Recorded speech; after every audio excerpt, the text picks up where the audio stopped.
Տիկին Ավանեսյան անդրադառնանք տեղի ունեցած այսպես պրայմերիզին ԿՊ-ի ներքին ընտրությանը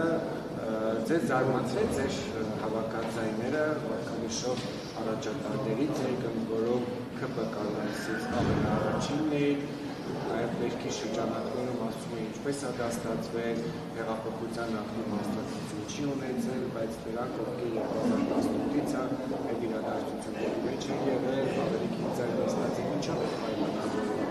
Նախ ես ասեմ, որ 2018 թվականին ես շատ ակտիվ մասնակցություն ունեցել եմ, սկսած 2007 թվականից է իմ քաղաքական եւ քաղաքացիական գործունեություն է եղել եւ երկրորդը իհարկե ցանկացած ընտրության արդյունք եւ նման մրցակցային ընտրության արդյունքները միշտ էլ ոչ թե զարմացնում են, այո, ուրախացրեցին եւ ես շնորհակալ եմ մեր բոլոր պատվիրակներին, ովքեր որ վստահության քվե են տվել ինձ եւ գնահատել են իմ վերջին տարիների, 7 տարիների քաղաքական գործունեությունը։ Հաշվի առնելով դեռ հնարավոր է որ գործադրից օրենսդիր տեղափոխվի։ Ես կարծում եմ դրա մասին դեռ շատ շուտ է խոսելը։ Տիկին Ավանեսյան դիմություն 3 տեղի ունեցած միջադեպից հետո այս պահին նոր տեղեկատվություն կա վիրավորների Նոր տեղեկատվությունը ըստ էության գիտեք, որ բավական ծանր են մեր պացիենտների վիճակը, իրականացվել են անհրաժեշտ վիրահատական միջամտությունները, հիմա լրացուցիչ այլ բան դա չեմ կարող ասել, գտնվում են բժշկական խիստ հսկողության ներքո։ Տիկին Ավանեսյան, ես ինչ գրառում էի Facebook-ում, որ եթե դեղատոմսի ամսական միջին արժեքը, որը կազմում է 20,000 դրամ, 60+ տարիքի քաղաքացիների համար վճարում է պետությունը, սա որոշակի կմանրամասն գծում է, եթե մի քաղաքացի դիմա 50,000 դրամը դեր, նա պետք է ինքը վճարի հայ դերերի համար, եթե հենց 20,000 շրջանակում է պետությունը։ Չէ, լավ չեք գրածը լավ չեք բան արել, կարդացել։ Ես ռեպորտաժում հարցնում էի մեր դեղատան աշխատակցից, թե ինչքան է միջին էլեկտրոնային դեղատոմսի արժեքը կազմում։ Այսինքն միջինում մեր 65+ քաղաքացիները, երբ որ մոտենում են դեղատուն, ինչքան կկազմեր այն գումարը, եթե նրանք իրենց գրպանից վճարեին, եւ մեր դեղագետը նշեց, որ այն միջինում 20,000 դրամ է կազմում, եւ ես էլ հստակ ուրեմն գրել եմ, որ ստացվում է մեր 65+ տարիքի քաղաքացիները, ովքեր նախկինում ամսական միջինը 20,000 դրամ ծախսում էին իրենց կենսաթոշակից դեղեր գնելու համար, հիմա չեն ծախսում եւ դրա դիմաց վճարում է պետությունը։ Բայց նույն ուրեմն ռեպորտաժում խոսում էինք նաեւ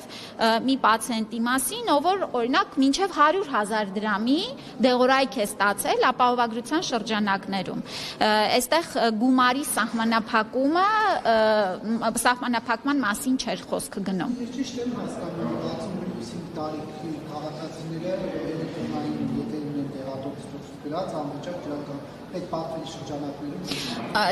65+ քաղաքացիները, գիտեք, հունվարի 1-ից պետության կողմից ապահովագրվել են եւ առողջության համընդհանուր ապահովագրության շրջանակներում դեղ օգտագործման մասը եւս ընդգրկված է եւ ցուցակը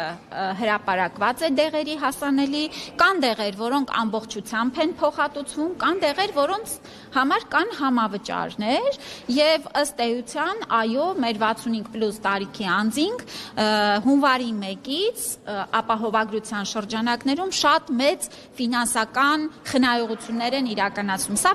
ոչ չի վերաբերում միայն դեղերին, այլ նաև հենց բուժօգնություն ստանալու մասով 65+ քաղաքացիների ընդհանուր համամասնությունը մեր այցերի թվի մեջ, որ դիտարկում ենք, 50%-ից ավել է։ Ես սա էլ ուզում եմ ընդգծել, որ տարիներով կուտակված մեր քաղաքացիների առողջական խնդիրները ի վերջո լուծում են ստանում, ի վերջո մեր սիրելի հայրենակիցները կարողանում են վերականգնել իրենց շարժուղնակությունը, փրկվում է նրանց կյանքը, սա մեր ամենակարևոր ձեռքբերումն է։ Երեքտաքսիստները ակցիա են իրականացնում, ասում են, որ մենք ապահովագրություն չենք ստանում, սակայն մենք հարկ ենք վճարում։ Ինչի՞ չենք օգտվում ապահովագրության Ուրեմն տեսեք, քաղաքացիական իրավական պայմանագրերով աշխատողները ապահովագրվելու են 2027 թվականի հունվարի 1-ից, բայց ճիշտն ասած ինձ համար շատ ուրախալի է, որ մեր տաքսի ուրեմն վարորդները տեսնելով ապահովագրության այն կարևոր ձեռքբերումը, որը մեր այլ քաղաքացիներ ունեն, իրենք եւս հայտ են ներկայացրել, որ ընդգրկվեն ապահովագրության շրջանակներում։ Մենք առաջիկայում իհարկե կքննարկենք այս հարցերը եւ կհասկանանք ինչ հնարավորություններ ունենք ըստ էության մինչեւ 2027 թվականի հունվարի 1-ը նրանց եւս դիտարկելու։ Ձեզ